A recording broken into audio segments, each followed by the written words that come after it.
기독교 대한감리의 2021년 사순절 묵상집 4월 1일 묵상 38 죽지 말고 통곡하라. 누가복음 22장 61절에서 62절.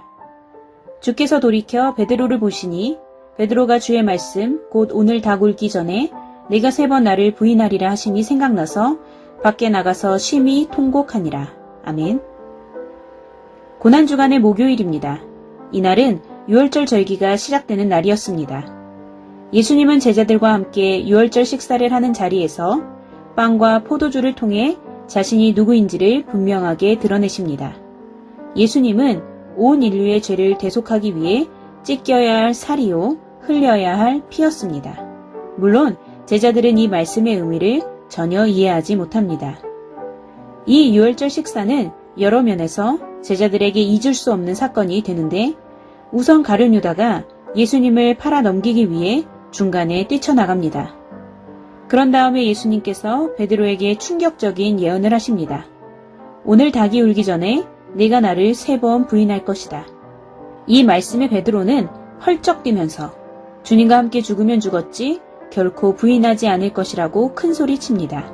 뭔가 이상하고 뒤숭숭한 식사를 마친 뒤 예수님은 제자들과 함께 겟세마네 동산에 가서 기도하십니다. 그리고 얼마 후 가룟 유다가 이끌고 온 로마 군병들에게 예수님이 체포됩니다.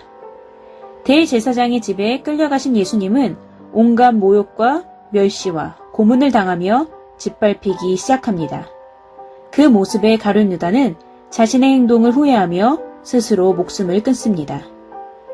한편 예수님을 잡아가는 무리를 멀찍이서 뒤따라간 베드로는 대제사장의 집들에서 결국 예수님을 3번 부인합니다. 그것도 마지막에는 온갖 욕설로 예수님을 저주하며 그를 모른다고 합니다. 그 순간 닭이 울었고 예수님과 베드로의 눈이 마주칩니다. 이후 베드로는 삶의 모든 의욕을 잃습니다. 죽을 마음조차 먹지 못할 만큼 피폐해진 그는 그저 통곡합니다. 그런데 이것이 베드로에게 아주 중요한 선택이 됩니다. 스스로 목숨을 끊은 가룟 유다는 예수님의 용서를 받을 기회를 얻지 못했지만 뼈저리게 후회하며 그저 통곡한 베드로는 후에 예수님을 만나 용서를 받고 완전히 다른 삶, 평생 예수님께 헌신하는 삶을 살았습니다. 지금도 삶의 희망을 잃고 힘들어하는 이들이 있습니다. 살아갈 이유를 물으며 고통 가운데 헤매는 이들이 있습니다. 하지만 예수님의 생각은 다릅니다. 예수님은 이미 우리를 구원하기 위해 자기 목숨까지 내놓으셨기 때문입니다.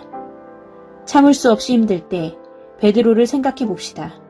예수님을 부르며 통곡합시다. 예수님께서는 이미 눈빛으로 말씀하고 계십니다. 내가 너를 사랑한다. 기도합니다. 잘못한 건 많습니다. 부족한 것도 많습니다. 결단해도 자꾸만 넘어지는 저 자신이 부끄럽습니다. 하지만 나를 위해 십자가에 못 박히시고 여전히 나를 사랑하시는 예수님을 믿고 나아감으로 다시 새 힘을 얻게 해 주옵소서.